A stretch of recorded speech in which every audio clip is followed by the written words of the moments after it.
नमस्कार, मैं हाँ दीपक भंडारी तो तुसीं देख रहे हो D4U न्यूज़। अज असीं पहुंचे हाँ सरकारी मैडिकल कॉलेज अमृतसर दे विच। तुहानूं याद ही होएगा एक दिन पहले जिस तरह मैडिकल रिसर्च एजुकेशन विभाग के मंत्री ते सेहत मंत्री पंजाब के जिहड़े ने चेतन सिंह जौड़ा माजरा बाबा फरीद यूनीवर्सिटी मैडिकल साइंसिस दे नाल जुड़े मैडिकल कॉलेज जाते हैं फरीदकोट। उत्थे किस तरह vice chancellor doctor Raj Bahadur नूं एक गंदे बिस्तरे ते लटा दिता जांदा ते उन्हां वल्लों इस्तीफा दे दिता गया। उस तो बाद सरकारी मैडिकल कॉलेज अमृतसर के principal director doctor Rajiv Devgan वालों ही इस्तीफा देने दी खबर आईयां सीगियां।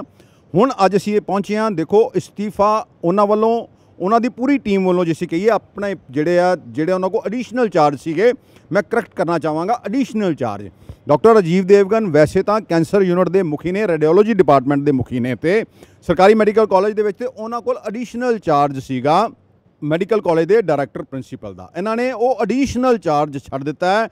इन्हों का एक कहना है कि हुण मेरे को काम बहुत ज़्यादा है, इस करके मैं एडिशनल ये काम अपनी सेवावां ठीक तरह नहीं निभा सकांगा। इन्होंने सैकटरी नूं ते डायरैक्टर नूं चिट्ठी लिख दी है, पर एक कल ही एक की एक कोइंसीडेंट है नहीं, क्योंकि सरकारी नौकरी कर रहे हैं, इस करके सरकार के खिलाफ ये बोलना नहीं चाह रहे। सच तो यह है कि जिस तरह एक दिन पहला डॉक्टर राज बहादुर नूं जलील किया गया, मैं दोबारा दोहरावांगा, सरकार के किसी भी नुमाइंदे नूं किसी नूं जलील करन दा हक नहीं है। शायद मंत्री साहब नूं ये पता नहीं एक वाइस चांसलर का अहदा की हुंदा है। 45 सालों की डॉक्टर राज बहादुर सर्विस है, कई डॉक्टर वो बना चुके हैं, पोस्ट ग्रैजुएट डॉक्टर बना चुके हैं, तो उन्हां नाल किस तरह का व्यवहार किया जाता। जाहिर है कोई भी बंदा अपनी बेइज्जती नहीं कराना चाहेगा, इसे करके इन्होंने एडिशनल चार्ज तो अपने आप को अलग करने वास्ते चिट्ठी लिख दी है। इन्हों के नाल वाइस प्रिंसीपल जिहड़े सीगे डॉक्टर जगदेव सिंह कुलार, उन्होंने वालों भी चिट्ठी लिख दी गई है कि मैं हुण काम नहीं करना चाहता, एक मेरे को अपने डिपार्टमेंट का ही काम करना जिहड़ा वो मैनूं करन दिओ। इस तरह गुरु नानक देव हस्पताल के मैडिकल सुपरडेंट ने डॉक्टर KD सिंह, उन्होंने वालों भी चिट्ठी लिख दी गई सरकार नूं कि मैं काम नहीं करना चाहता, क्योंकि मेरे को मेरे पेरेंट कैडर च भेजा जाए मैनूं, यानी कि वो माइक्रोबायोलॉजी डिपार्टमेंट के हैड है। तो दस दिए सरकारी मैडिकल कॉलेज अमृतसर के विच एक स्वाइन फ्लू की लैब है, जिथे कि डॉक्टर KD सिंह इंचार्ज ने। करोना के टैसट जो करोना की महामारी शुरू हुई सी, पहले इत्थों टैसट लैके बाहर भेजे जाती से, कई दिन तक रिपोर्ट नहीं सी आती, फिर लैबोरेटरी च इत्थे ही करोना के मरीजों के टैसट होने लगे। डॉक्टर KD सिंह ते डॉक्टर राजीव देवगन ते पूरे मैडिकल कॉलेज के डॉक्टरों ने करोना काल दे विच जो भी काम किया है, मैं अमृतसर के मैडिकल कॉलेजों की गल नहीं कर रहा, मैं पूरे देश के डॉक्टरों को सलूट करना चाहना जिन्हों ने करोना काल दे विच काम किया। मैं दोबारा सलूट कर रहा डॉक्टरों को, पर कोई भी डॉक्टर अपनी बेइज्जती बर्दाश्त नहीं करूगा। सरकार के नुमाइंदियां नूं ये सोचना चाहिए कि वो कोई रब नहीं लगे कि आके किसी नूं बेइज्जती करन। जे किसी को कुछ कहना ही सी तो मंत्री साहब बुला के भी डॉक्टर राज बहादुर नूं कह सकते थे भी तुहाड़ियां कमियां उन्होंने दूर किया जाए। पिछले कुछ दिन पहलों सेहत मंत्री इत्थे भी आए सन अमृतसर के सरकारी मैडिकल कॉलेज भी, उदों भी इन्होंने कई खामियां कढ़ियां सी। पहले चर्चावां चल रही सीगियां कि डॉक्टर राजीव देवगन ते डॉक्टर KD सिंह अपने पद तो इस्तीफा दे देंगे, क्योंकि जो चेतन सिंह जौड़ा माजरा अंमृतसर दे विच आए सीगे ते उन्हां दा रवैया कुछ डॉक्टरों के प्रति ठीक नहीं सीगा। हुण कल जो भी इंसीडेंट होया पूरे पंजाब च नहीं, पूरी डॉक्टर फैकल्टी पूरे देश के विच इहदा विरोध हो रहा है, क्योंकि एक VC वाइस चांसलर सीधा अंडर हुंदा है किसी भी स्टेट के गवर्नर के, या उन्होंने मुख्यमंत्री ही कुछ कह सकता है, तो जां उन्होंने गवर्नर वालों को हिदायत आ सकती है। इस तरह नहीं कि शरेआम उन्होंने बुला के जलील किया जाए। इनू लैके असीं गलबात करांगे डॉक्टर राजीव देवगन नाल, उन्हां दा इस बारे की कहना। साडे नाल ने सरकारी मैडिकल कॉलेज के डायरैक्टर प्रिंसीपल, जिसं उन्होंने साबका भी कहांगे कि डायरैक्टर प्रिंसीपल कहांगे, इन्हां नाल गलबात करते हैं। डॉक्टर राजीव देवगन जिन्हां ने एक दिन पहला ही इस्तीफा दे दिता, इन्हां आप ही नहीं इस्तीफा दिता, इन्हां दे नाल मैडिकल सुपरडेंट गुरु नानक देव हस्पताल doctor KD Singh, vice principal doctor Jagdev Singh Kular, उन्होंने वालों भी ये कह दिया गया भी सानू साडे पद तो मुक्त करता जाए। डॉक्टर साहब ये सवाल है, देखो ये चर्चा भी तुसी क्या इस्तीफा दे दिता अपनी पोस्ट तो? भंडारी साहब, जिहड़ी साडी प्रिंसीपल डायरैक्टर प्रिंसीपल की पोस्ट हुंदी है वो एक एडिशनल चार्ज हुंदा है। मैं बतौर इत्थे had of department cancer hospital का जिहड़ा मेरे को चार्ज है, सो ये मैनू डायरैक्टर प्रिंसीपल का एडिशनल चार्ज मिलिया सी, तो मैं सरकार नूं उस एडिशनल चार्ज ते बिकॉज मेरे को डिपार्टमेंट से बहुत काम है, नवे मशीनां लगियां हैं और स्टेट लैवल का कैंसर हॉस्पिटल बन रहा है, ਸੋ ਇਹਨਾਂ ਸਾਰੀਆਂ ਚੀਜ਼ਾਂ ਦੇ ਚੱਲਦੇ ਮੈਂ ਸਰਕਾਰ ਨੂੰ ਬੇਨਤੀ ਕੀਤੀ ਹੈ ਕਿ ਮੈਨੂੰ ਮੇਰੇ ਕੋਲੋਂ ਇਹ ਐਡੀਸ਼ਨਲ ਚਾਰਜ ਲੈ ਕੇ ਕਿਸੇ ਹੋਰ ਨੂੰ ਦਿੱਤਾ ਜਾਵੇ ਤਾਂ ਜੋ ਮੈਂ ਆਪਣਾ ਫੁੱਲ ਟਾਈਮ ਜੋ ਹੈ ਆਪਣੇ ਪੇਰੈਂਟ ਡਿਪਾਰਟਮੈਂਟ ਤੇ ਕੈਂਸਰ ਦੇ ਮਰੀਜ਼ਾਂ ਦੀ ਸੇਵਾ ਵਿੱਚ ਲਗਾ ਸਕਾਂ। Thank you. ਜਿੰਨਾ ਚਿਰ ਤੁਹਾਡਾ ਅਸਤੀਫਾ ਸਵੀਕਾਰ ਨਹੀਂ ਹੁੰਦਾ ਐਡੀਸ਼ਨਲ ਉਨੀ ਦੇਰ ਤੁਸੀਂ ਕੰਮ ਕਰਦੇ ਰਹੋਗੇ? ਹਾਂ ਦੇਖੋ ਉਹ ਤਾਂ ਸੁਭਾਵਿਕ ਹੈ ਜੀ, ਜਦ ਤੱਕ ਇਹ ਫਾਈਨਲ ਜੋ ਹੈ ਐਕਸੈਪਟੈਂਸ ਜਾਂ ਰਿਪਲੇਸਮੈਂਟ ਨਹੀਂ ਹੁੰਦੀ ਉਨੀ ਦੇਰ ਤੱਕ ਮੈਂ ਆਪਣਾ ਜੋ ਮੈਨੂੰ ਸਰਕਾਰੀ ਜੋ ਡਿਊਟੀ ਹੈ ਉਹ ਮੈਂ ਨਿਭਾਉਂਦਾ ਰਹੂੰਗਾ ਔਰ ਨਾਲ ਆਪਣਾ ਡਿਪਾਰਟਮੈਂਟ ਦਾ ਕੰਮ ਵੀ ਦੇਖਦਾ ਰਹੂੰਗਾ। ਤਾਂ ਦੇਖੋ ਇਹ ਜਿਹੜੀ ਬੜੀ ਕਨਫਿਊਜ਼ਨ ਚੱਲ ਰਹੀ ਸੀਗੀ ਵੀ ਡਾਕਟਰ ਜੀ ਦੇਵਗਨ ਨੇ ਅਸਤੀਫਾ ਦੇ ਦਿੱਤਾ, ਅਸਤੀਫਾ ਨਹੀਂ ਦਿੱਤਾ, ਐਡੀਸ਼ਨਲ ਚਾਰਜ ਸੀਗਾ ਇਹਨਾਂ ਕੋਲ ਡਾਇਰੈਕਟਰ ਪ੍ਰਿੰਸੀਪਲ ਦਾ। ਇਹਨਾਂ ਨੇ ਉਹ ਲਿਖਤਾ ਹੈ ਡਾਇਰੈਕਟਰ ਨੂੰ ਤੇ ਪ੍ਰਿੰਸੀਪਲ ਸੈਕਟਰੀ ਨੂੰ ਕਿ ਮੈਨੂੰ ਇਸ ਪਦ ਤੋਂ ਮੁਕਤ ਕਰਤਾ ਜਾਵੇ ਕਿਉਂਕਿ ਕੈਂਸਰ ਡਿਪਾਰਟਮੈਂਟ ਦੇ ਵਿੱਚ ਬਹੁਤ ਜ਼ਿਆਦਾ ਕੰਮ ਹੈ ਕਰਨ ਵਾਸਤੇ। ਸਟੇਟ ਕੈਂਸਰ ਇੰਸਟੀਚਿਊਟ ਇੱਥੇ ਬਣ ਰਿਹਾ ਹੈ ਮੈਡੀਕਲ ਕਾਲਜ ਦੇ ਵਿੱਚ 125 ਕਰੋੜ ਰੁਪਏ ਦੇ ਨਾਲ। ਹੁਣ ਸਰਕਾਰ ਨੂੰ ਇਹ ਵੇਖਣਾ ਹੈ ਕਿ ਕਦੋਂ ਨਵਾਂ ਡਾਇਰੈਕਟਰ ਪ੍ਰਿੰਸੀਪਲ ਲਗਾਇਆ ਜਾਂਦਾ, ਨਵਾਂ ਮੈਡੀਕਲ ਸੁਪਰਡੈਂਟ ਲਗਾਇਆ ਜਾਂਦਾ, ਨਵਾਂ ਵਾਈਸ ਪ੍ਰਿੰਸੀਪਲ ਲਗਾਇਆ ਜਾਂਦਾ। ਐਸਾ ਕਿਹਾ ਜਾ ਰਿਹਾ ਹੈ ਨਵੀਂ ਮੁਸ਼ਕਲ 'ਚ ਪਾ ਦਿੱਤਾ ਗਿਆ ਜੇ ਅਸੀਂ ਇੰਜ ਕਹੀਏ। ਹਾਲਾਂਕਿ ਇਹਨਾਂ ਵੱਲੋਂ ਇਸ ਤਰ੍ਹਾਂ ਦੀ ਕੋਈ ਗੱਲ ਨਹੀਂ ਕੀਤੀ ਗਈ। ਸਿਹਤ ਮੰਤਰੀ ਚੇਤਨ ਸਿੰਘ ਜੌੜਾ ਮਾਜਰਾ ਨੇ ਪੂਰੀ ਮੈਡੀਕਲ ਫੈਕਲਟੀ ਨੂੰ ਇੱਕ ਮੁਸ਼ਕਲ ਦੇ ਵਿੱਚ ਪਾ ਦਿੱਤਾ ਹੈ ਕਿਉਂਕਿ ਇਸ ਮਾਹੌਲ ਦੇ ਵਿੱਚ ਜੋ ਵੀ ਹੋਇਆ, ਜਿਹੜੀ ਵੀ ਘਟਨਾ ਵਾਪਰੀ ਹੈ, ਉਸ ਮਾਹੌਲ ਦੇ ਵਿੱਚ ਕੋਈ ਵੀ ਕੰਮ ਕਰਨ ਨੂੰ ਕਦੀ ਵੀ ਤਿਆਰ ਨਹੀਂ ਹੋਵੇਗਾ। ਸਾਡੇ ਨਾਲ ਨੇ ਗੁਰੂ ਨਾਨਕ ਦੇਵ ਹਸਪਤਾਲ ਦੇ ਮੈਡੀਕਲ ਸੁਪਰਡੈਂਟ ਤੇ ਮਾਈਕਰੋਬਾਇਓਲੋਜੀ ਵਿਭਾਗ ਦੇ ਮੁਖੀ ਡਾਕਟਰ ਕੇ.ਡੀ. ਸਿੰਘ, ਜਿਨ੍ਹਾਂ ਵੱਲੋਂ ਇੱਕ ਦਿਨ ਪਹਿਲਾਂ ਹੀ ਆਪਣੇ ਅਹੁਦੇ ਤੋਂ ਅਸਤੀਫਾ ਭੇਜ ਦਿੱਤਾ ਗਿਆ। ਡਾਕਟਰ ਸਾਹਿਬ, ਇਹ ਅਸਤੀਫਾ ਹੁਣ ਦਿੱਤਾ ਹੈ ਜਾਂ ਪਹਿਲੇ ਵਿਚਾਰ ਸੀਗਾ ਤੁਹਾਡਾ? ਦੀਪਕ ਜੀ, ਇਸ ਤਰ੍ਹਾਂ ਸੀ, ਕੁਝ ਦਿਨ ਪਹਿਲਾਂ ਜਦੋਂ ਇੰਡੀਆ ਦੇ ਵਿੱਚ ਮੌਂਕੀ ਪੌਕਸ ਦਾ ਪਹਿਲਾ ਕੇਸ ਆਇਆ ਸੀ ਤੇ ਉਸ ਵੇਲੇ ਜਿਹੜੀ Indian council of medical research ਨੇ ਆਲ ਓਵਰ ਇੰਡੀਆ 15 ਲੈਬਸ ਨੂੰ ਡੈਜ਼ਿਗਨੇਟ ਕੀਤਾ ਸੀ ਕਿ ਇੱਥੇ ਟੈਸਟਿੰਗ ਹੋਏਗੀ। ਸੋ ਸਾਡੀ ਲੈਬ ਜਿਹੜੀ ਸੀ ਇਕੱਲੀ ਇੱਕ ਲੈਬ ਸੀਗੀ ਪੂਰੇ ਪੰਜਾਬ ਦੇ ਵਿੱਚ ਜਿਹਨੂੰ ਕਿ ICMR ਨੇ ਆਥੋਰਾਈਜ਼ ਕੀਤਾ ਤੇ ਸਾਰੇ ਪੰਜਾਬ ਦੇ ਜਿਹੜੇ ਸੈਂਪਲਸ ਹੈ ਇਸੇ ਜਗ੍ਹਾ 'ਤੇ ਹੀ ਆਣੇ ਸੀ। ਇਸ ਕਰਕੇ ਮੈਂ ਉਦੋਂ ਹੀ ਆਪਣੇ ਸੀਨੀਅਰਸ ਨੂੰ ਰਿਕੁਐਸਟ ਕੀਤੀ ਸੀ ਕਿ ਹੁਣ ਮੈਨੂੰ ਇੱਧਰਲੇ ਪਾਸੇ ਕੰਸਨਟਰੇਟ ਕਰਨ ਦੀ ਲੋੜ ਹੈ।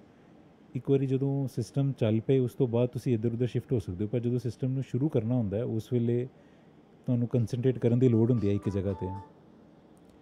ਇਸ ਕਰਕੇ ਮੈਂ ਉਹਨੂੰ ਰਿਕੁਐਸਟ ਕੀਤਾ ਸੀ ਕਿ ਫਿਲਹਾਲ ਜਿਹੜਾ ਹੈਗਾ ਉਹ ਮੈਨੂੰ ਜਿਹੜਾ ਇਸ ਐਡੀਸ਼ਨਲ ਚਾਰਜ ਤੋਂ ਮੁਕਤ ਕੀਤਾ ਜਾਏ ਤਾਂ ਕਿ ਮੈਂ ਇੱਧਰ ਧਿਆਨ ਦੇ ਸਕਾਂ। ਡਾਕਟਰ ਸਾਹਿਬ, ਇਹ ਹੈਗਾ ਵੀ ਇਸਤੀਫਾ ਦੇਤਾ ਜਾਂ ਕਿ ਤੁਹਾਡੇ ਕੋਲ ਗੁਰੂ ਨਾਨਕ ਦੇਵ ਹਸਪਤਾਲ ਦਾ ਇੱਕ ਐਡੀਸ਼ਨਲ ਚਾਰਜ ਸੀਗਾ? ਦੋਨਾਂ 'ਚ ਫਰਕ ਹੈ, ਅਸਤੀਫਾ ਦੇਣਾ ਤੇ ਮੈਨੂੰ ਐਡੀਸ਼ਨਲ ਚਾਰਜ ਤੋਂ ਮੁਕਤ ਕਰ ਦੇਣਾ। ਨਹੀਂ, ਮੈਂ ਐਡੀਸ਼ਨਲ ਚਾਰਜ ਤੋਂ ਮੁਕਤ ਕਰਨ ਦੇ ਲਈ ਹੀ ਰਿਕੁਐਸਟ ਭੇਜੀ ਹੈ, ਰੈਜ਼ਿਗਨੇਸ਼ਨ ਨਹੀਂ ਹੈ ਇਹ। ਰੈਜ਼ੀਗਨੇਸ਼ਨ। ਡਾਕਟਰ ਸਾਹਿਬ, ਇਹ ਵੇਖੋ ਜੋ ਵੀ ਕੱਲ੍ਹ ਘਟਨਾ ਵਾਪਰੀ ਹੈ ਫਰੀਦਕੋਟ ਉੱਥੇ ਸ਼੍ਰੀ ਗੁਰੂ ਗੋਬਿੰਦ ਮੈਡੀਕਲ ਕਾਲਜ ਦੇ ਵਿੱਚ ਹਿਊਮਿਲੇਟ ਕੀਤਾ ਗਿਆ ਵਾਈਸ ਚਾਂਸਲਰ ਨੂੰ, ਉਸ ਤੋਂ ਬਾਅਦ ਇਹ ਚਰਚਾ 'ਚ ਆਏ ਤੁਹਾਡੇ ਵੀ ਇਸ ਕਰਕੇ ਸੀਗਾ ਵੀ ਦੋਨਾਂ ਵੱਡੇ ਅਧਿਕਾਰੀਆਂ ਨੇ ਮੈਡੀਕਲ ਕਾਲਜ ਦੇ ਵਿੱਚ ਵੀ ਇਸਤੀਫਾ ਦਿੱਤਾ। ਸ਼ਾਇਦ ਜਦੋਂ ਇੱਥੇ ਸਿਹਤ ਮੰਤਰੀ ਚੇਤਨ ਸਿੰਘ ਜੌੜਾ ਮਾਜਰਾ ਆਏ ਸੀ ਉਹ ਖੁਸ਼ ਨਹੀਂ ਸੀਗੇ ਜੋ ਵੀ ਇੱਥੇ ਉਹਨਾਂ ਨੇ ਹਾਲਾਤ ਦੇਖੇ ਸੀ ਕਿ ਤੁਸੀਂ ਉਦੋਂ ਉਹਨਾਂ ਦੇ ਨਾਲ ਹੀ ਸੀਗੇ। ਦੇਖੋ, ਮੈਂ ਜਿਹੜਾ ਫਿਲਹਾਲ ਤਾਂ ਐਡੀਸ਼ਨਲ ਚਾਰਜ ਤੋਂ ਦਿੱਤਾ ਸੀ ਜਿਹੜਾ ਅਸਤੀਫਾ ਹੈਗਾ। ਬਾਕੀ ਇਹ 3 ਦਿਨ ਪਹਿਲਾਂ ਮੈਂ ਭੇਜਿਆ ਸੀ, ਉਸ ਤੋਂ ਬਾਅਦ ਡਾਇਰੈਕਟਰ ਪ੍ਰਿੰਸੀਪਲ ਸਾਹਿਬ ਜਿਹੜੇ ਸੀਗੇ ਉਹ ਕਹਿੰਦੇ ਸੀ ਵੀ ਚਲੋ ਇੱਕ ਵਾਰੀ ਸੋਚ ਵਿਚਾਰ ਕਰ ਲੈਂਦੇ ਹਾਂ ਦੁਬਾਰਾ ਕਿ ਕਿੰਨਾ ਕੁ ਇੱਥੇ ਲੋੜ ਹੈਗੀ ਹੈ, ਕਿਵੇਂ ਕੰਮ ਕਰ ਸਕਦੇ ਹਾਂ। ਕੋਸ਼ਿਸ਼ ਕਰਾਂਗੇ ਵੀ ਜਿਸ ਤਰ੍ਹਾਂ ਕੋਵਿਡ ਦੇ ਟਾਈਮ ਦੇ ਉੱਤੇ ਵੀ ਇਕੱਠੇ ਲੱਗੇ ਰਹੇ ਹਾਂ ਅਤੇ ਕੰਮ ਕਰਦੇ ਰਹੇ ਸੀ, ਉਸ ਤਰੀਕੇ ਨਾਲ ਅੱਗੋਂ ਵੀ ਕਰਦੇ ਰਹੀਏ। ਫਿਰ ਜਦੋਂ ਕੱਲ੍ਹ ਸ਼ਾਮ ਨੂੰ ਮੈਂ ਉਹਨਾਂ ਦੇ ਕੋਲ ਗਿਆ ਅਤੇ ਉਹਨਾਂ ਨੇ ਉਹ ਕਹਿੰਦੇ ਕਿ ਮੇਰਾ ਵੀ ਕੰਮ ਜਿਹੜਾ ਹੈਗਾ ਬਹੁਤ ਵੱਧ ਚੁੱਕਾ ਹੈ ਕੈਂਸਰ ਡਿਪਾਰਟਮੈਂਟ ਦਾ, ਮੈਂ ਵੀ ਇਕੱਲਾ ਹੀ ਹੈਗਾ ਕਿ ਕਿਸ ਜਗ੍ਹਾ ਦੇ ਉੱਤੇ ਕੰਮ ਕਰੀ ਜਾਵਾਂਗੇ। ਫਿਰ ਉਹ ਕਹਿੰਦੇ ਚਲੋ ਇਸ ਤਰ੍ਹਾਂ ਕਰਦੇ ਹਾਂ, ਫਿਰ ਜੇ ਤੁਸੀਂ ਦੇਣਾ ਤਾਂ ਫਿਰ ਮੈਂ ਵੀ ਨਾਲ ਹੀ ਦੇ ਦਿੰਦਾ। ਦੇਖੋ, ਇਹ ਦੋਨੋਂ ਵੱਡੇ ਅਧਿਕਾਰੀ ਨੇ ਜਿਨ੍ਹਾਂ ਨੇ ਤੀਸਰੇ ਇਹਨਾਂ ਦੇ ਨਾਲ ਸੀਗੇ ਵਾਈਸ ਪ੍ਰਿੰਸੀਪਲ। ਇਹ ਤਿੰਨੋਂ ਵੱਡੇ ਅਧਿਕਾਰੀ ਨੇ ਮੈਡੀਕਲ ਕਾਲਜ ਅਤੇ ਗੁਰੂ ਨਾਨਕ ਦੇਵ ਹਸਪਤਾਲ ਦੇ ਵਿੱਚ ਜਿਨ੍ਹਾਂ ਵੱਲੋਂ ਆਪਣਾ ਐਡੀਸ਼ਨਲ ਚਾਰਜ ਛੱਡਤਾ ਗਿਆ, ਅਸਤੀਫਾ ਨਹੀਂ ਦਿੱਤਾ ਗਿਆ। ਇਹਨਾਂ ਦਾ ਕਹਿਣਾ ਹੈ ਵੀ ਸਾਨੂੰ ਮੁਕਤ ਕਰਤਾ ਜਾਵੇ ਐਡੀਸ਼ਨਲ ਚਾਰਜ ਤੋਂ ਕਿਉਂਕਿ ਜਿਹੜਾ ਕੰਮ ਅਸੀਂ ਪਹਿਲੇ ਕਰ ਰਹੇ ਹਾਂ ਸਾਡੇ ਕੋਲ ਉਹਦਾ ਵੀ ਬਹੁਤ ਜ਼ਿਆਦਾ ਭਾਰ ਹੈ। ਅਤੇ ਡਾਕਟਰ ਸਾਹਿਬ, ਜਿੰਨਾ ਚਿਰ ਸਰਕਾਰ ਨਵਾਂ ਮੈਡੀਕਲ ਸੁਪਰਡੈਂਟ ਨਹੀਂ ਲਗਾਉਂਦੀ ਉਹਨਾਂ ਚਿਰ ਤੁਸੀਂ ਐਜ਼ ਏ ਮੈਡੀਕਲ ਸੁਪਰਡੈਂਟ ਕੰਮ ਕਰੋਗੇ ਜਾਂ ਤੁਸੀਂ ਅੱਜ ਤੋਂ ਕੰਮ ਕਰਨਾ ਬੰਦ ਕਰਦਾ? ਨਹੀਂ, ਕੰਮ ਤਾਂ ਅਸੀਂ ਅੱਜ ਵੀ ਸਵੇਰ ਤੋਂ ਹੀ ਕਰਦੇ ਪਏ ਹਾਂ। ਨਹੀਂ, medical as a medical superintendent? ਹਾਂ, ਮੈਡੀਕਲ ਸੁਪਰਡੈਂਟ ਵੀ ਹਾਲੇ ਕਰ ਰਹੇ ਹਾਂ, ਕੋਈ ਐਸੀ ਗੱਲ ਨਹੀਂ ਹੈ। ਦੇਖੋ, ਇਹ ਸਾਡੀ ਇੰਸਟੀਟਿਊਸ਼ਨ ਹੈ, ਅਸੀਂ ਤਾਂ ਕਰਦੇ ਹੀ ਰਵਾਂਗੇ, ਸਾਡੀ ਮਾਂ ਹੈ। ਦੇਖੋ, ਇਹ ਇਹਨਾਂ ਦਾ ਵੱਡਾਪਨ ਹੈ ਕਿ ਜਿਹੜਾ ਇਹਨਾਂ ਦਾ ਕਹਿਣਾ ਕਿ ਅਸੀਂ ਕੰਮ ਕਰਦੇ ਰਵਾਂਗੇ। ਇਹ ਕਹਿਣ ਜੋ ਮਰਜ਼ੀ ਅਧਿਕਾਰੀ, ਲੇਕਿਨ ਸੱਚ ਇਹ ਹੈ, ਚਰਚਾ ਇਹੋ ਹੀ ਹੈ ਵੀ ਜੋ ਹਾਲਾਤ ਕੱਲ੍ਹ ਇਹਨਾਂ ਵੱਲੋਂ ਦੇਖੇ ਗਏ ਨੇ, ਵਾਈਸ ਚਾਂਸਲਰ ਡਾਕਟਰ ਰਾਜ ਬਹਾਦਰ ਦੇ ਕਿਸ ਤਰ੍ਹਾਂ ਉਹਨਾਂ ਨੂੰ ਅਪਮਾਨਿਤ ਕੀਤਾ ਗਿਆ ਸੀਗਾ ਸਿਹਤ ਮੰਤਰੀ ਚੇਤਨ ਸਿੰਘ ਜੌੜਾ ਮਾਜਰਾ ਵੱਲੋਂ, ਉਹਨੂੰ ਲੈ ਕੇ ਇੱਕਦਮ ਹੀ ਇਹ ਅਸਤੀਫੇ ਸਾਹਮਣੇ ਆਉਂਦੇ ਨੇ। ਅੱਜ ਜਿਹੜੀ ਹੈ ਮੈਡੀਕਲ ਟੀਚਰ ਡੈਂਟਲ ਐਸੋਸੀਏਸ਼ਨ ਦੇ ਅਧਿਕਾਰੀਆਂ ਵੱਲੋਂ ਵੀ ਅੱਜ ਜਿਹੜੀ ਹੈ ਬੈਠਕ ਕੀਤੀ ਗਈ ਹੈ। ਉਹਨਾਂ ਦਾ ਵੀ ਇਹ ਕਹਿਣਾ ਹੈ ਵੀ ਜੇ ਡਾਕਟਰਾਂ ਨਾਲ ਇਸੇ ਤਰ੍ਹਾਂ ਦਾ ਵਿਹਾਰ ਸਰਕਾਰ ਜਾਂ ਸਰਕਾਰੀ ਅਧਿਕਾਰੀ ਜਾਂ ਮੰਤਰੀ ਕਰਦੇ ਰਹੇ ਤਾਂ ਫਿਰ ਕਿਸ ਤਰ੍ਹਾਂ ਕੰਮ ਕਰਾਂਗੇ, ਕੰਮ ਕਰਨਾ ਔਖਾ ਹੋ ਜਾਏਗਾ। ਇਹ ਸਾਰੇ ਹੁਣ ਕੋਸ਼ਿਸ਼ ਕਰ ਰਹੇ ਨੇ ਕਿ ਛੇਤੀ ਹੀ ਪੰਜਾਬ ਦੇ ਮੁੱਖ ਮੰਤਰੀ ਭਗਵੰਤ ਮਾਨ ਨੂੰ ਮਿਲਿਆ ਜਾਵੇ ਤੇ ਉਹਨਾਂ ਨੂੰ ਦੱਸਿਆ ਜਾਵੇ ਕਿ ਡਾਕਟਰ ਬੰਨਾ ਸੌਖਾ ਨਹੀਂ ਹੈ। ਜਿਹੜਾ ਆਉਂਦਾ ਹੈ ਉਹ ਆ ਕੇ ਡਾਕਟਰ ਦੇ ਉੱਤੇ ਹੀ ਆਪਣਾ ਰੋਬ ਝਾੜਨ ਲੱਗ ਜਾਂਦਾ ਹੈ, ਜਿਹਦੇ ਨਾਲ ਡਾਕਟਰ ਫੈਕਲਟੀ ਦਾ ਅਕਸ ਵੀ ਖਰਾਬ ਹੋ ਰਿਹਾ ਹੈ ਤੇ ਉਹ ਫਿਰ ਕੰਮ ਕਰਨਾ ਵੀ ਨਹੀਂ ਚਾਹ ਰਹੀ। ਇਹੋ ਹੀ ਕਾਰਨ ਹੈ ਕਿ ਹੁਣ ਨਵੇਂ ਡਾਕਟਰ ਜਿਹੜੇ ਆ, ਨਵੀਂ ਜਨਰੇਸ਼ਨ ਸਰਕਾਰੀ ਨੌਕਰੀ ਨਹੀਂ ਕਰਨਾ ਚਾਹੁੰਦੀ, ਕਿਉਂਕਿ ਜਿੰਨੀ ਤਨਖਾਹ ਸਰਕਾਰ ਦਿੰਦੀ ਹੈ ਉਸ ਤੋਂ ਬਹੁਤ ਵੱਧ ਪੈਸਾ ਉਹਨਾਂ ਨੂੰ ਪ੍ਰਾਈਵੇਟ ਸੰਸਥਾਵਾਂ ਦੇ ਵਿੱਚ ਮਿਲ ਜਾਂਦਾ ਹੈ। ਇਸੇ ਮੁੱਦੇ ਨੂੰ ਲੈ ਕੇ ਮੈਡੀਕਲ ਕਾਲਜ ਦੇ ਵਿੱਚ ਅੱਜ ਮੈਡੀਕਲ ਡੈਂਟਲ ਟੀਚਰ ਐਸੋਸੀਏਸ਼ਨ ਦੀ ਇੱਕ ਮੀਟਿੰਗ ਬੁਲਾਈ ਗਈ ਹੈ। ਸਾਡੇ ਨਾਲ ਨੇ ਡਾਕਟਰ ਮ੍ਰਿਦੁਲ ਗਰੋਵਰ ਕੇ ਜਿਹੜੇ ਕਿ ਮੈਡੀਕਲ ਡੈਂਟਲ ਟੀਚਰ ਐਸੋਸੀਏਸ਼ਨ ਦੇ ਪ੍ਰਧਾਨ ਵੀ ਆ ਚੁੱਕੇ ਨੇ। ਡਾਕਟਰ ਸਾਹਿਬ, ਜੋ ਵੀ ਕੱਲ੍ਹ ਇੰਸੀਡੈਂਟ ਹੋਇਆ ਹੈ, ਸਿਹਤ ਮੰਤਰੀ ਵੱਲੋਂ ਡਾਕਟਰ ਰਾਜ ਬਹਾਦਰ ਦੇ ਨਾਲ ਜਿਹੜਾ ਵਿਵਹਾਰ ਕੀਤਾ ਗਿਆ ਹੈ, ਪਹਿਲੀ ਗੱਲ ਤੇ ਉਸ ਵਿਵਹਾਰ ਤੇ ਤੁਹਾਡਾ ਕੀ ਕਹਿਣਾ? ਬੜਾ ਮੰਦਭਾਗੀ ਇਹ ਸਭ ਕੁਝ ਲੱਗ ਰਿਹਾ, ਕਿਉਂਕਿ ਡਾਕਟਰ ਰਾਜ ਬਹਾਦਰ ਜਿਹੜੇ ਵਰਗੇ ਇਨਸਾਨ ਜਿਹੜੇ ਕਿ ਆਪਣੀ ਫੀਲਡ ਦੇ ਮਾਹਰ ਹਨ ਔਰ ਉਹ ਪਤਾ ਨਹੀਂ ਕਿੰਨੇ ਡਾਕਟਰਾਂ ਨੂੰ ਆਪਣੇ ਵਰਗੀ ਮਹਾਰਤ ਹਾਸਿਲ ਕਰਵਾ ਚੁੱਕੇ ਹਨ। Vice chancellor of the university, highest post, who is directly under the governor of Punjab, ਉਹਨਾਂ ਦੇ ਨਾਲ ਇਸ ਤਰ੍ਹਾਂ ਦਾ ਬਿਹੇਵੀਅਰ ਬਿਲਕੁਲ ਸ਼ੋਭਾ ਨਹੀਂ ਸੀ ਦਿੰਦਾ ਮੰਤਰੀ ਸਾਹਿਬ ਨੂੰ। ਉਹਨਾਂ ਨੂੰ ਚਾਹੀਦਾ ਸੀ ਕਿ ਮੰਤਰੀ ਸਾਹਿਬ ਉਹਨਾਂ ਨਾਲ ਆਰਾਮ ਨਾਲ ਕਮਰੇ ਦੇ ਵਿੱਚ ਬਹਿ ਕੇ ਗੱਲ ਕਰਦੇ ਕਿ ਤੁਹਾਡੇ ਕੋਲ ਇਹ ਚੀਜ਼ਾਂ ਦੀ ਕਮੀ ਹੈ, ਇਹ ਚੀਜ਼ਾਂ ਮੈਨੂੰ ਸਹੀ ਨਹੀਂ ਲੱਗੀਆਂ, ਉਸ ਲਈ ਦੱਸੋ ਸਾਨੂੰ, ਅਸੀਂ ਕੀ ਤੁਹਾਡੀ ਮਦਦ ਕਰ ਸਕਦੇ ਹਾਂ। ਇਹ ਇੱਕ ਸਹਿਜ ਤਰੀਕਾ ਸੀ ਜਿਹੜਾ ਕਿ ਸਾਰਿਆਂ ਨੂੰ ਪਸੰਦ ਵੀ ਆਉਂਦਾ ਔਰ ਉਹਦੇ ਵਿੱਚ ਰਾਜ ਬਹਾਦਰ ਜੀ ਆਪਣੀਆਂ ਸਾਰੀਆਂ ਮੁਸ਼ਕਿਲਾਤਾਂ ਉਹਨਾਂ ਦੇ ਅੱਗੇ ਪੇਸ਼ ਕਰਦੇ। ਮੈਡੀਕਲ ਕਾਲਜਿਸ ਨੂੰ ਚਲਾਉਣਾ ਇਹ ਸਰਕਾਰ ਦੀ ਜ਼ਿੰਮੇਵਾਰੀ ਹੈ। ਬਹੁਤ ਸਾਰੇ ਮੈਡੀਕਲ ਕਾਲਜਿਸ ਜਿਹੜੇ ਨੇ ਉਹ ਸਾਡੇ ਸਰਕਾਰੀ colleges particularly because of some reason ਪਿਛਲੇ ਕਿੰਨੇ ਸਾਲਾਂ ਤੋਂ ਡਿਟੀਰੀਓਰੇਟ ਹੋ ਰਹੇ ਔਰ ਇਸ ਗੱਲ ਦਾ ਸਰਕਾਰ ਨੂੰ ਪਤਾ ਹੈ। ਉਹ ਇਹ ਸਰਕਾਰ ਚਾਹੁੰਦੀ ਸੀ ਕਿ ਅਸੀਂ ਇਸ ਨੂੰ ਅਪਲਿਫਟ ਕਰੀਏ, ਪਰ ਉਹਨਾਂ ਦਾ ਇਹ ਤਰੀਕਾ ਬਿਲਕੁਲ ਸਾਨੂੰ ਪਸੰਦ ਨਹੀਂ ਆਇਆ।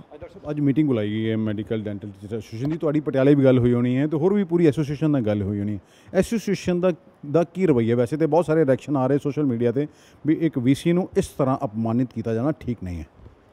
ਬਿਲਕੁਲ ਸਾਰੇ ਐਸੋਸੀਏਸ਼ਨ, ਸਾਰੇ ਟੀਚਰਸ, ਸਾਰੇ ਡਾਕਟਰਸ ਦਾ, IMA ਦਾ, ਇਨਕਲੂਡਿੰਗ PCMS, ਸਾਰਿਆਂ ਦਾ ਇਹੀ ਇੱਕ ਸਿੰਗਲ ਹੈਂਡਡ ਏਜੰਡਾ ਇਹੀ ਸਭ ਦਾ ਹੈ ਕਿ ਇਸ ਤਰ੍ਹਾਂ ਦਾ ਵਿਵਹਾਰ ਤਾਂ ਕੋਈ ਵੀ ਟੋਲਰੇਟ ਨਹੀਂ ਕਰੇਗਾ।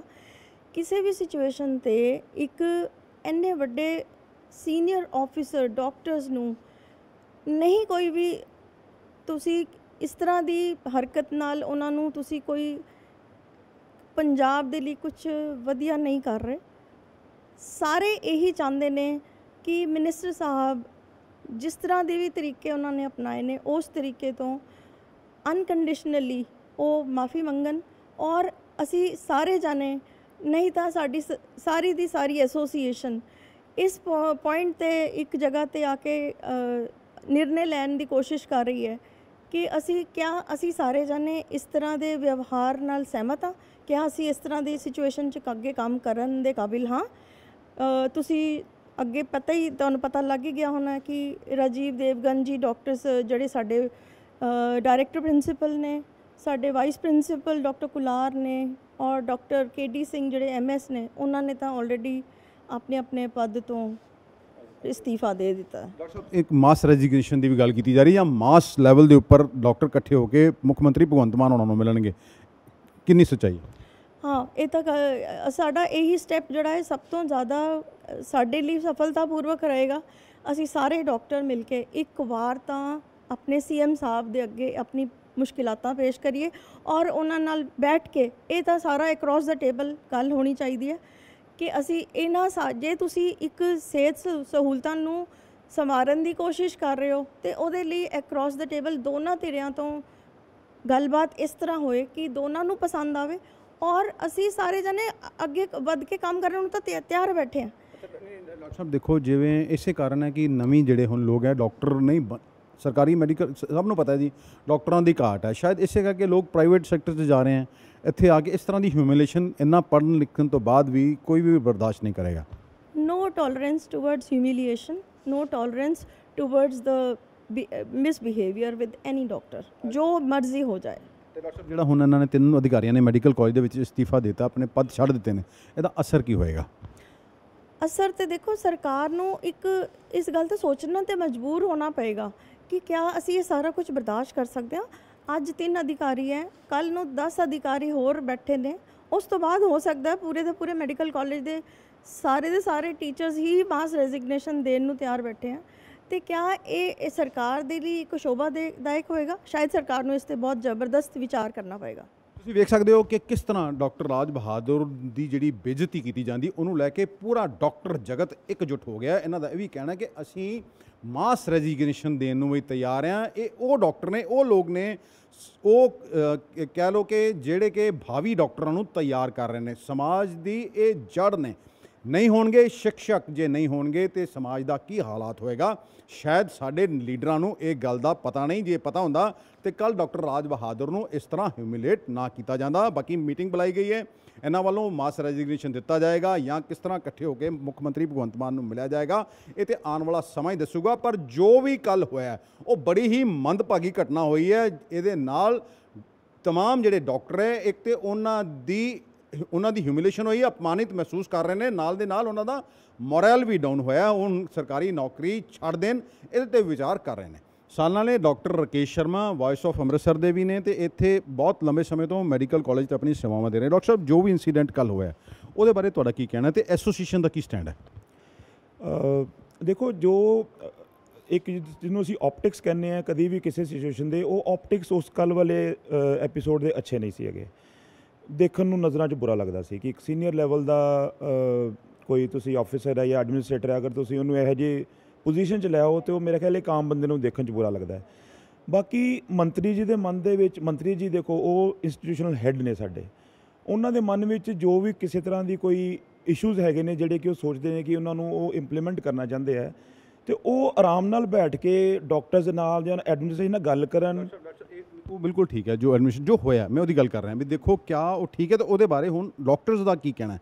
ਕਿਆ ਡਾਕਟਰ ਚਾਹੁੰਦੇ ਆ ਵੀ ਇਸ ਤਰ੍ਹਾਂ ਦੀ ਹਿਊਮਿਲੇਸ਼ਨ ਹੁੰਦੀ ਰਹੇ ਕਿ ਨਹੀਂ? ਦੇਖੋ, ਕੋਈ ਵੀ ਡਾਕਟਰ ਇਹ ਨਹੀਂ ਚਾਹੇਗਾ ਕਿ ਕਿਸੇ ਵੀ ਸੀਨੀਅਰ ਫਰਟਰਨਿਟੀ ਮੈਂਬਰ ਦੇ ਨਾਲ ਕੋਈ ਵੀ ਹਿਊਮਿਲੇਟਿੰਗ ਪਾਰਟ ਜਿਹੜਾ ਕਿ ਕਈ ਵਾਰੀ ਮੰਤਰਾਲੇ ਵੱਲੋਂ ਹੋ ਜਾਂਦਾ ਜਾਂ ਕਈ ਵਾਰੀ ਪਬਲਿਕ ਵੱਲੋਂ ਹੋ ਜਾਂਦਾ। ਦੇਖੋ, ਜਿੱਥੇ ਸੈਲਫ ਰਿਸਪੈਕਟ ਦੀ ਗੱਲ ਆ, ਹਰ ਬੰਦਾ ਆਪਣੀ ਸੈਲਫ ਰਿਸਪੈਕਟ ਚਾਹੁੰਦਾ। ਅਸੀਂ ਵੀ ਮਹਾ ਮੰਤਰੀ ਜੀ ਦੀ ਪੂਰੀ ਰਿਸਪੈਕਟ ਕਰਦੇ ਹਾਂ। ਸਾਰੇ ਆਦਰਨੀय ਨੇ ਸਾਡੇ ਅਸੀਂ ਸਤਿਕਾਰਯੋਗ ਨੇ। ਅਸੀਂ ਉਹਨਾਂ ਨੂੰ ਪੂਰੀ ਰਿਸਪੈਕਟ, ਜਦ ਵੀ ਇੱਥੇ ਹਸਪੀਟਲ ਜਾਂ ਕਿਸੇ ਇੰਸਟੀਚਿਊਟ ਜਾਂਦੇ ਅਸੀਂ ਉਹਨਾਂ ਨੂੰ ਪੂਰਾ ਸਤਿਕਾਰ ਦਿੰਦੇ ਹਾਂ। ਮੇਰੇ ਖਿਆਲ ਇਹ ਗਿਵ ਐਂਡ ਟੇਕ ਹੈਗਾ। ਕਿਸੇ ਵੇਲੇ ਕੋਈ ਮਿਸਕਮਿਊਨੀਕੇਸ਼ਨ ਜ਼ਰੂਰ ਹੁੰਦੀ ਹੈ ਜਾਂ ਕਈ ਵਾਰੀ ਆਪਾਂ ਐਗਰੈਸ਼ਨ ਦੇ ਵਿੱਚ ਇਹ ਭੁੱਲ ਜਾਂਦੇ ਹਾਂ ਕਿ ਅਸੀਂ ਜਿਸ ਬੰਦੇ ਦੇ ਨਾਲ ਕਮਿਊਨੀਕੇਟ ਕਰ ਰਹੇ ਹਾਂ ਉਹਦਾ ਅਹੁਦਾ ਕੀ ਹੈ ਔਰ ਉਹਦੀ ਆਪਣੀ ਸਮਾਜ 'ਚ ਪੋਜੀਸ਼ਨ ਕੀ ਹੈ। ਕਿਆ ਉਹ ਬੰਦਾ ਖੁਦ ਵੀ ਕੋਈ ਸਮਾਜ ਦੀ ਸੇਵਾ ਕਰ ਰਿਹਾ ਜਾਂ ਕੁਝ ਇੱਕ ਆਪਣੇ ਅਹੁਦੇ ਦੇ ਉੱਪਰ ਆਪਣੀ ਜਸਟੀਫਿਕੇਸ਼ਨ ਕਰ ਰਿਹਾ ਕਿ ਨਹੀਂ ਕਰ ਰਿਹਾ। ਅਸੀਂ ਕਈ ਵਾਰੀ ਕੀ ਹੁੰਦਾ, ਕਾਹਲੀ ਦੇ ਵਿੱਚ ਇੱਕ ਜਿਸ ਤਰ੍ਹਾਂ ਸਟੀਮ ਰੋਲ ਕਰ ਦਿੰਦੇ ਹਾਂ ਸਾਰੀਆਂ ਚੀਜ਼ਾਂ ਨੂੰ।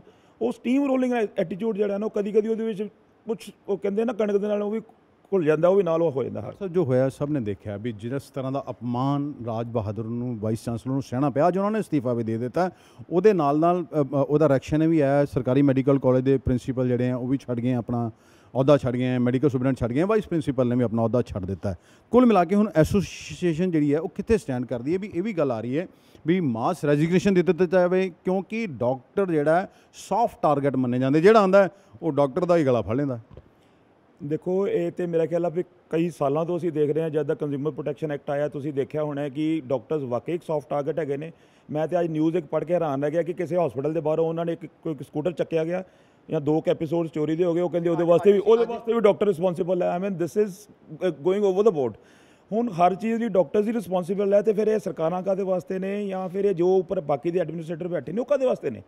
ਦੇਖੋ, it is a team work. ਅਸੀਂ ਡੇ 1 ਤੋਂ ਕਹਿੰਦੇ ਹਾਂ ਟੀਮ ਵਰਕ ਦਾ ਮਤਲਬ ਇਹ ਹੈ ਕਿ ਜਿੱਥੋਂ ਸਾਰੇ ਪਹਿਲੇ ਉੱਪਰੋਂ ਐਲੋਕੇਸ਼ਨਸ ਹੁੰਦੀਆਂ ਨੇ, ਸਕੀਮਸ ਬਣਦੀਆਂ ਨੇ, ਫੰਡ ਐਲੋਕੇਸ਼ਨ ਹੁੰਦੀ ਹੈ, ਹਿਊਮਨ ਰਿਸੋਰਸਿਸ ਦੀ ਪ੍ਰੋਵੀਜ਼ਨਿੰਗ ਹੁੰਦੀ ਹੈ, ਫਿਰ ਨੀਚੇ ਇੰਪਲੀਮੈਂਟੇਸ਼ਨ ਹੁੰਦੀ ਹੈ। ਅਸੀਂ ਤਾਂ ਬਿਲਕੁਲ ਐਂਡ 'ਤੇ ਆਉਂਦੇ ਹਾਂ ਇੰਪਲੀਮੈਂਟੇਸ਼ਨ ਆਸਪੈਕਟ ਦੇ ਉੱਪਰ। ਜੇ ਕੋਈ ਵੀ ਚੀਜ਼ ਲੈਟਸ ਸੇ ਮੈਨੂੰ ਇੱਕ ਭੰਡਾਰੀ ਜੀ, ਮੇਰਾ ਇੱਕੋ ਸਿੰਪਲ ਸਵਾਲ ਹੈ ਡਾਕਟਰ ਸਾਹਿਬ ਵੀ ਇਹਦਾ ਰਿਐਕਸ਼ਨ ਡਾਕਟਰ ਕਿਸ ਤਰ੍ਹਾਂ ਦੇਖ ਰਹੇ ਨੇ? ਜੋ ਵੀ ਕੱਲ ਹੋਇਆ ਮਾਸ ਰੈਜ਼ਿਗਨੇਸ਼ਨ ਇਹਦਾ ਹੱਲ ਹੈ। ਇਸੇ ਕਰਕੇ ਯੂਥ ਜਿਹੜਾ ਕਾਫੀ ਸਾਰੀਆਂ ਪੋਸਟਾਂ ਖਾਲੀ ਪਈਆਂ ਤੁਹਾਨੂੰ ਮੈਡੀਕਲ ਕਾਲਜਾਂ ਦੇ ਵਿੱਚ ਵੀ ਨੇ ਤੇ PCMS ਵੀ ਨੇ, ਕਿਉਂਕਿ ਤੁਹਾਨੂੰ ਸਾਰੀ ਕਿਸੇ ਕੋਲ ਗੱਲ ਲੁਕੀ ਨਹੀਂ ਹੈ। ਤੇ ਇਹਦਾ ਰਿਐਕਸ਼ਨ ਕੀ ਹੋਏਗਾ? ਮੇਰਾ ਖਿਆਲ ਹੈ ਮਾਸ ਰੈਸਿਗਨੇਸ਼ਨ ਤਾਂ it will more B symbolic. ਮੇਰਾ ਖਿਆਲ ਹੈ ਉਹ ਸੋਲੂਸ਼ਨ ਨਹੀਂ ਹੈ ਇਹਨਾਂ ਚੀਜ਼ਾਂ ਦਾ। ਸੋਲੂਸ਼ਨ ਇਹੀ ਹੈ ਕਿ ਜੇ ਵਾਕਈ ਕੋਈ ਪ੍ਰੋਬਲਮ ਹੈ ਉਹਨੂੰ ਅਕ੍ਰੋਸ ਦੀ ਟੇਬਲ ਬੈਠ ਕੇ ਸੌਟ ਆਊਟ ਕੀਤਾ ਜਾਵੇ ਔਰ ਇੱਕ ਸਭ्य ਤਰੀਕੇ ਨਾਲ ਸੌਟ ਆਊਟ ਕੀਤਾ ਜਾਵੇ, ਨਾ ਕਿ ਉਹਦੀ ਅਸੀਂ ਆਪਟਿਕਸ ਇਹੋ ਜਿਹੀਆਂ ਜਨਰੇਟ ਕਰੀਏ ਕਿ ਉਹ ਇੱਕ ਜਨਰਲ ਪਬਲਿਕ ਉੱਪਰ ਵੀ ਬੈਡ ਇੰਪ੍ਰੈਸ਼ਨ ਦੇਣ ਔਰ ਇੱਕ ਆਮ ਡਾਕਟਰ ਦੇ ਉੱਪਰ ਤੇ ਬਿਲਕੁਲ ਹੀ ਉਹਨੂੰ ਇੱਕ ਡਿਮੀਨਿੰਗ ਇਫੈਕਟ ਆ ਜਾਵੇ। ਇਹ ਤਾਂ ਕੋਈ ਵੀ ਨਹੀਂ ਚਾਹੁੰਦਾ। ਪਲੱਸ ਆਪਾਂ ਨੂੰ ਇਹ ਨਹੀਂ ਭੁੱਲਣਾ ਚਾਹੀਦਾ ਕਿ ਡਾਕਟਰਸ ਇੱਕ ਬੜਾ ਇੰਪੋਰਟੈਂਟ ਅੰਗ ਹੈਗੇ ਨੇ ਸੋਸਾਇਟੀ ਦਾ। ਸਾਨੂੰ ਇਹਨਾਂ ਨੂੰ ਇਨਕਰੇਜ ਕਰਨਾ ਚਾਹੀਦਾ ਹੈ ਕਿ ਉਹ ਆਪਣੀ ਡਿਊਟੀਜ਼ ਠੀਕ ਤਰ੍ਹਾਂ ਕਰਨ, ਨਾ ਕਿ ਉਹਨਾਂ ਨੂੰ ਇਸ ਹੱਦ ਤੱਕ ਡਿਸਕਰੇਜ ਕਰ ਦਿਓ ਕਿ ਉਹ ਪ੍ਰੋਫੈਸ਼ਨ ਛੱਡ ਕੇ ਭੱਜ ਜਾਣ। ਇਹ ਬਹੁਤ ਜ਼ਰੂਰੀ ਹੈ ਕਿ ਆਪਾਂ ਆਪਟਿਕਸ ਵੀ ਠੀਕ ਕਰੀਏ, ਨਾ ਕਿ ਨਾਲ ਆਪਣੇ ਸਿਰਫ ਜਿਹੜਾ ਆਪਣਾ ਸਾਡਾ ਕਿੱਤਾ ਹੈ ਉਹਨੂੰ ਠੀਕ ਕਰਨ ਦੇ ਨਾਲ। ਧੰਨਵਾਦ। ਸਾਡੇ ਨਾਲ ਗੱਲ ਕਰਨੀ ਇਹ ਸਨ ਮੈਡੀਕਲ ਟੀਚਰ ਡੈਂਟਲ ਐਸੋਸੀਏਸ਼ਨ ਦੇ तमाम ਇਹ ਜਿਹੜੇ ਪਦਾਧਿਕਾਰੀ ਨੇ, ਡਾਕਟਰ ਮਰੂਦੂ ਨੇ, ਡਾਕਟਰ ਰਾਕੇਸ਼ ਨੇ, ਡਾਕਟਰ ਨਿਰਮਾਨ ਵੀ ਇੱਥੇ ਬੈਠੇ ਹੋਏ ਨੇ, ਹੋਰ ਵੀ ਡਾਕਟਰ ਬੈਠੇ हैं ਇੱਥੇ। ਇਹਨਾਂ ਦਾ ਇਹ ਕਹਿਣਾ ਕਿ ਡਾਕਟਰ ਨੂੰ ਕਿਸੇ ਤਰੀਕੇ ਦੇ ਨਾਲ ਅਪਮਾਨਿਤ ਕਰਨ ਦਾ ਅਧਿਕਾਰ ਨਾ ਕਿਸੇ ਮੰਤਰੀ ਨੂੰ ਹੈ ਤੇ ਨਾ ਹੀ ਕਿਸੇ ਹੋਰ ਉੱਚ ਅਧਿਕਾਰੀ ਨੂੰ ਹੈ। ਜੇ ਕਿਸੇ ਦੀ ਕੋਈ ਗਲਤੀ ਹੈਗੀ ਵੀ ਹੈ ਤੇ ਉਹਨੂੰ ਬੈਠ ਕੇ ਦੱਸਣਾ ਚਾਹੀਦਾ ਹੈ। ਤੇ ਜੇ ਕਿਤੇ ਗੰਦਗੀ ਸੀ, ਚਮੜੀ ਦੇ ਜਿਹੜੀ ਵਾਰਡ ਸੀ ਉੱਥੇ ਕੋਈ ਬੈੱਡ ਗੰਦੇ ਸੀ ਤੇ ਉਹ ਵੀਸੀ ਸਾਹਿਬ ਨੇ ਆਪ ਤਾਂ ਠੀਕ ਨਹੀਂ ਕਰਨੇ, ਇੰਨੀ ਵੀ ਗੱਲ ਮੰਤਰੀ ਸਾਹਿਬ ਨੂੰ ਪਤਾ ਹੋਣੀ ਚਾਹੀਦੀ ਹੈ। ਮਾਸ ਰੈਜ਼ਿਗਨੇਸ਼ਨ ਦੇਣ ਦੀ ਗੱਲ ਕੀਤੀ ਜਾ ਰਹੀ ਹੈ। ਜੇ ਸਾਰੇ ਡਾਕਟਰ ਇੱਕ ਵਾਰ ਛੱਡ ਦਿੰਦੇ ਨੇ ਆਪਣੀ ਨੌਕਰੀ ਜਾਂ ਇੱਕ ਦਿਨ ਵਾਸਤੇ ਮੈਡੀਕਲ ਜਾਂ 2 ਦਿਨ ਵਾਸਤੇ ਮੈਡੀਕਲ ਕਾਲਜਾਂ ਦੇ ਵਿੱਚ ਸਟ੍ਰਾਈਕ ਕਰ ਦਿੰਦੇ ਨੇ ਤੇ ਕਿੰਨੇ ਹਜ਼ਾਰਾਂ ਲੋਕਾਂ ਦਾ ਨੁਕਸਾਨ ਹੋਏਗਾ। ਇਹ ਉਹ ਲੋਕ ਨੇ ਜਿਹੜੇ ਆਉਣ ਵਾਲੇ ਭਾਵੀ ਦੇਸ਼ ਦਾ ਭਵਿੱਖ ਜਿਹੜੇ ਨੇ ਉਹ ਡਾਕਟਰ ਉਹਨਾਂ ਨੂੰ ਪੜ੍ਹਾਉਂਦੇ ਨੇ, ਉਹਨਾਂ ਨੂੰ ਪੈਦਾ ਕਰਦੇ ਨੇ, ਕਿਉਂਕਿ ਇੱਥੇ ਆਉਂਦੇ ਨੇ ਬੱਚੇ ਆਪਣਾ ਭਵਿੱਖ ਬਣਾਉਣ ਵਾਸਤੇ। ਇਸ ਕਰਕੇ ਜੋ ਵੀ ਕੱਲ ਘਟਨਾ ਹੋਈ ਹੈ ਉਹਦੀ ਜਿੰਨੀ ਵੀ ਜਿਹੜੀ ਨਿੰਦਾ ਕੀਤੀ ਜਾਏ ਉਹ ਥੋੜ੍ਹੀ ਹੈ। ਜਿਹੜੇ ਸਰਕਾਰ 'ਚ ਬੈਠੇ ਨੇ ਉਹਨਾਂ ਨੂੰ ਇਹ ਸਮਝਣਾ ਚਾਹੀਦਾ ਲੋਕਾਂ ਨੇ ਉਹਨਾਂ ਨੂੰ ਇਸ ਕਰਕੇ ਇੱਥੇ ਨਹੀਂ ਪਹੁੰਚਾਇਆ ਜਾਂ ਇਸ ਕਰਕੇ ਉਹਨਾਂ ਨੂੰ ਮੰਤਰੀ ਪਦ ਨਹੀਂ ਜਾਂ ਅਹੁਦਾ ਨਹੀਂ ਮਿਲਿਆ ਕਿ ਉਹ ਲੋਕਾਂ ਨੂੰ ਆ ਕੇ ਖਾਸ ਕਰਕੇ ਡਾਕਟਰਾਂ ਨੂੰ ਅਪਮਾਨਿਤ ਕਰਨ। ਵੀਸੀ ਦੀ ਗਰਿਮਾ ਬਹੁਤ ਵੱਡੀ ਹੁੰਦੀ ਹੈ, ਉਹਦਾ ਅਸਰ ਮੈਡੀਕਲ ਕਾਲਜ 'ਚ ਦੋਨਾਂ ਅੰਮ੍ਰਿਤਸਰ ਦੇ ਵੀ ਤੇ ਸਰਕਾਰੀ ਮੈਡੀਕਲ ਕਾਲਜ ਪਟਿਆਲਾ ਡੈਂਟਲ ਤੇ ਮੈਡੀਕਲ ਦੋਨਾਂ 'ਚ ਹੀ ਵੇਖਣ ਨੂੰ ਮਿਲ ਸਕਦਾ ਹੈ। ਆਉਣ ਵਾਲੇ ਦਿਨਾਂ ਦੇ ਵਿੱਚ ਜੇ ਮਾਮਲਾ ਨਹੀਂ ਸੁਲਟਦਾ, ਜਿਸ ਤਰ੍ਹਾਂ ਕਿ ਇਹਨਾਂ ਵੱਲੋਂ ਇਹ ਕਿਹਾ ਗਿਆ ਕਿ ਅਨਕੰਡੀਸ਼ਨਲ ਬਿਨਾਂ ਕਿਸੇ ਸ਼ਰਤ ਤੋਂ ਸਿਹਤ ਮੰਤਰੀ ਨੂੰ ਆਪਣੇ ਕੀਤੀ ਹਰਕਤ ਦੀ ਮਾਫੀ ਮੰਗਣੀ ਚਾਹੀਦੀ ਹੈ। ਜੇ ਇਸ ਤਰ੍ਹਾਂ ਨਹੀਂ ਹੁੰਦਾ, ਦੋਵਾਂ ਪਾਸੇ ਜੇ ਗੱਲ ਅੜ ਜਾਂਦੀ ਹੈ ਤੇ ਸਮਾਂ ਜਿਹੜਾ ਹੈ ਉਹ ਲੋਕਾਂ ਲਈ ਉਹ ਠੀਕ ਨਹੀਂ ਹੋਏਗਾ। ਅੰਮ੍ਰਿਤਸਰ ਤੋਂ D4 ਨਿਊਜ਼ ਲਈ ਦੀਪਕ ਭੰਡਾਰੀ ਦੀ